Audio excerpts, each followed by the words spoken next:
सकल पदार्थ है जग माहे, कर्महीन नर पावत नाहे। सब कुछ इसमें भरा पड़ा है, प्रेरणा लेने की आवश्यकता है।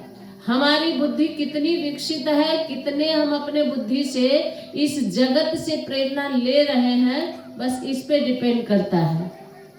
एक पिता बहुत बड़ा शराबी था, बहुत ज्यादा पीने वाला था। उसके पास 2 बेटे थे। दोनों बेटों में एक बेटा पिता से भी बढ़कर शराबी निकला और एक बेटा इतना शरीफ निकला कि वो शराब को हाथ नहीं लगाता। वो बहुत संस्कारी बेटा था और एक उससे भी ज्यादा पीने वाला था। तो दोनों से पूछा गया, पहले शरीफ वाले बेटे से पूछा गया कि ये बताओ, तुम्हारे पिताजी इतना दारू पीते हैं, शराबी हैं, और तुम इतने संस्कारी कैसे हो गए? तुम्हारे अंदर इतना संस्कार कैसे भरा? तुम शराब को हाथ नहीं लगाते हो, किसी को गाली गलौज नहीं देते हो, इतने संस्कारी बच्चे कैसे हो गए? तो वो बताया कि अपने पिताजी से मुझे प्रेरणा मिली। जो शरीफ था वो बताया कि मुझे मेरे पिताजी से ये प्रेरणा मिली। तो क्या प्रेरणा मिली? बोले पिताजी पी करके आते थे तो घर में गाली गलौज करते थे, नशे में धुत रहते थे, घर में कलह होती थी, चूल्हा नहीं जलता था, मारपीट करते थे घर में। तो रोज रोज की ये कलह, रोज रोज का ये झगड़ा, लड़ाई, ये क्लेश घर में देख करके मेरे मन में हुआ कि जो काम पिताजी कर रहे हैं दारू पी करके, इस दारू के कारण ही ऐसा घर में कलह मचा है, तो मैं जिंदगी में इस दारू को हाथ नहीं लगाऊंगा, ऐसा कलह मेरे जीवन में ना हो। ये प्रेरणा मिली उस शरीफ बालक को। तो फिर जो दूसरा पीने वाला था उससे पूछा गया कि भैया बताओ, तुम इतने बड़े शराबी इतने कम उम्र में कैसे हो गए? अभी तुम्हारी उम्र इतनी कम है, बच्चे हो, किशोर हो, और तुम इतने बड़े शराबी हो गए, हमेशा पी के जो है नशे में धुत रहते हो, तो ये कहाँ से तुमको सीख मिली? तो वो बोला, यह सीख मुझे मेरे पिताजी से मिली। बाप 1 नंबरी तो बेटा 10 बोलिए ना, 2 ही काहे को बोल रहे? तो मुझे मेरे पिताजी से ये प्रेरणा मिली कि जब वो दारू पी रहे हैं तो मैं भी दारू पीऊं। भाइयों बहनों, ये है सत्संग। इस संसार में दोष गुण में ये सृष्टि बनी है। आप कहेंगे भगवान को बुराई बनाना ही नहीं चाहिए, तो हम लोग बुराइयों की तरफ जाते नहीं। अब ये तो वही बात हो गई कि भगवान को रात बनाना ही नहीं चाहिए, दिन ही दिन रहता है। तो जरा बताइए, दिन दिन रहेगा तो कितना दिन जिंदा रहोगे? सोओगे नहीं 8 घंटा। तो भगवान ने जो कुछ बनाया है उसमें से आपका चुनाव और उसका सदुपयोग करना है। आप दवाई भी तो है, आप दवाई लेते हैं तो दवाई की तरह लेते हैं, जब बीमारी ठीक हो गई तो दवाई बंद। अब आप कहें कि नहीं ये दवाई बनी, क्यों? दवाई बनी है तो हम इसको रेगुलर खाते ही रहेंगे, तब तो आप बीमार के बजाय, अच्छे के बजाय और बीमार पड़ जाएंगे। तो ये सब कुछ जो सृष्टि में है इसका हमें सदुपयोग करना है। आपके अभी समय का एग्जाम्पल दे तो मोबाइल आपके साथ है। इस मोबाइल में इतनी अच्छी अच्छी चीजें हैं कि इस मोबाइल से आपको कथा सत्संग सुन लीजिए, इस मोबाइल से आप ज्ञान की बातें प्राप्त कर लीजिए, और जो आपको जानकारी चाहिए अच्छी अच्छी जानकारी इससे प्राप्त कर लीजिए। लेकिन इसमें वो भी भरा है जो आपके जीवन को बर्बाद कर देने वाला है, जो आपको गंदे रास्ते पर ले जाने वाला है, जो पापी बना देने वाला है। तो उसमें से आपको लेना क्या है? आपको सदुपयोग करना है मोबाइल का, तो अच्छी चीजों का। तो इस संसार में परमात्मा ने सब कुछ भरा है, बस हमको करना क्या है? हमको करना यही है कि उसमें से हमें अपने विवेक के आधार पर छांट करके उसका सदुपयोग करना है। अब आप कहेंगे रास्ते में जब जा रहे, गुलाब का फूल देखे होंगे, गुलाब का फूल, उस गुलाब के फूल को जब तोड़ने जाएंगे तो आपको एक सावधानी बरतनी पड़ेगी। क्या? उसमें बहुत बड़े बड़े चुभने वाले कांटे भी होते हैं। तो आप कहेंगे भगवान कांटा क्यों बनाए, फूल ही फूल बनाया होता। भैया भगवान कांटा और फूल दोनों बनाए, लेकिन आपको मनुष्य इसलिए बनाया कि तुम कांटे को बचा करके सावधानी से फूल को सदुपयोग में लाओ।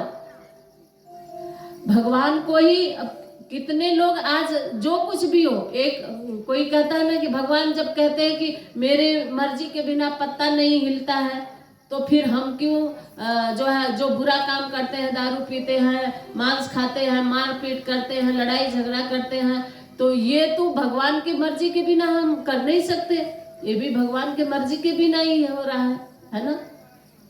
तो फिर जब हर काम भगवान के मर्जी से हो रहा है तो उसमें हमें दोषी क्यों है? ऐसा सभी के मन में प्रश्न होता है।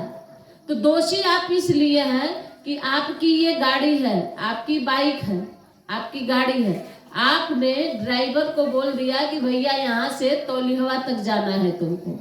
हाँ, अब आप तो बता दिए, आपकी मर्जी के बिना ड्राइवर क्या आगे जाएगा? क्या नहीं जाएगा। आपकी मर्जी, जहां तक आपने उसको ऑर्डर दिया है वहीं तक जाएगा। तो आपकी मर्जी है कि तुम बॉर्डर से बाहर मत जाना, तुम खुनुआ बॉर्डर के अंदर ही रहना, बाहर मत जाना, तो वो अंदर ही रहेगा।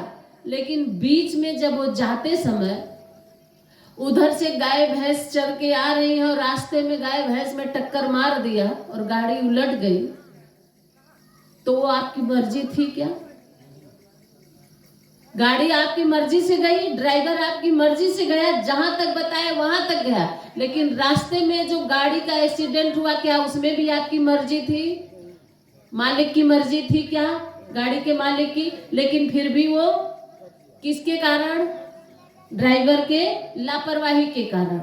तो भैया ये सृष्टि चल रही है उसकी मर्जी के बिना नहीं चल रही है, उसकी मर्जी से ही चल रही है। लेकिन इस सृष्टि में जो ड्राइवर आपको भेजा है कि जाओ मनुष्यों, तुम इस सृष्टि को सुरभित करो, इस सृष्टि में अच्छे अच्छे कार्य करो, अच्छे अच्छे विचार फैलाओ, तुम गंदे काम मत करना, अच्छे काम करना, आपको बताया नहीं गया है, मनुष्य को नहीं बताया गया है। हमारे जो संविधान में, अध्यात्म के संविधान में, परमात्मा की डायरी में जो हम लोगों को यम नियम बताया गया, उसमें कहीं न मांस खाना बताया गया, न कहीं दारू पीना बताया गया, ना कहीं हत्या करना बताया गया, जीव हत्या करना नहीं बताया गया, अहिंसा परमो धर्म बताया गया है। जीवों पर दया करो, आपके बुद्ध भगवान ने भी यही संदेश दिया है कि जीवों पर दया करो। और बड़े बड़े राजा लोग भी एक पक्षी को मरते नहीं देख सके हैं, पक्षी को मरते हुए देखा है तो उनका हृदय पिघल गया है। और राजा शिवी की कहानी आप लोग जानते होंगे कि वो जब पक्षी को मरने लगा तो उनसे बर्दाश्त नहीं हुआ, तो जो मारने वाला था वो पूछा कि ये पक्षी को हम मारे हैं, कबूतर को हमें चाहिए, हम इसका मांस खाएंगे। तो राजा शिवी कहने लगे कबूतर को एक पलड़े पर रख दो और जितने मांस इसमें चढ़ती है मेरे शरीर से मांस निकाल करके ले लो, लेकिन इस पर दया करो। तो परमात्मा ने आपको ये करने के लिए भेजा है, और बीच में आप दारू पी के गाड़ी लड़ा दे रहे हैं, तो वो परमात्मा की मर्जी नहीं है, वो आपकी लापरवाही है, वो आपके कर्मों का फल है। आपने जैसा किया वैसा पाया। पैर कट गया तो परमात्मा की मर्जी नहीं है, वो आपकी लापरवाही है जो आप होशो हवास में गाड़ी नहीं चला रहे थे। लेकिन गाड़ी और ड्राइवर को भेजना और ये करना, ये परमात्मा की मर्जी है, उसकी मर्जी के बिना आप ना करिए। अगर आप मनमानी करेंगे तब फिर क्या होगा? हमारे शरीर में इतनी बड़ी आंत नहीं लगी है जो मांस को, हड्डी को पचा सके। वो आंत परमात्मा ने कुत्ते के, बिल्ली के, भेड़िया के, तेंदुआ के, शेर के, ऐसे मांसाहारी मांस भक्षी जानवरों में लगाया है कि उसकी आंत मांस को पचा सके। हमारे पास वैसे नुकीले दांत नहीं है आगे के दो बड़े बड़े जो हम मांस को चीर कर खा सके, लेकिन फिर भी मनुष्य के पास ऐसा न आंत है न ऐसा दांत है।